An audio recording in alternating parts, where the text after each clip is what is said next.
তোতা পাখির বিয়ে।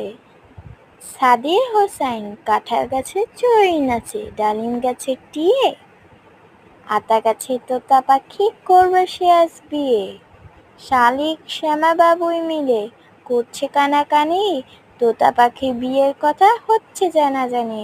ময়না কোকিল ঘুঘু এলো বিয়ের খবর পেয়ে, বিয়ের খাবার খাবে সবাই কিচিমিচি গিয়ে। সবাই অবশ্যই কমেন্ট করবা ছড়াটা কেমন লাগলো। আর এই চ্যানেলটা আমার নতুন, আগের চ্যানেল আছে, এই চ্যানেল আমি নতুন খুলছি আজকে। অবশ্যই তোমরা বলবা এই কবিতাটা তোমাদের কেমন লাগলো। তোতা পাখির বিয়ে, সাদির হোসেন। কে লিখছে? সাদির হোসেন। ছড়ার নাম কি? তোতা পাখির বিয়ে। তোমরা চাইলে পড়তে পারো। বাই, আল্লাহ হাফেজ।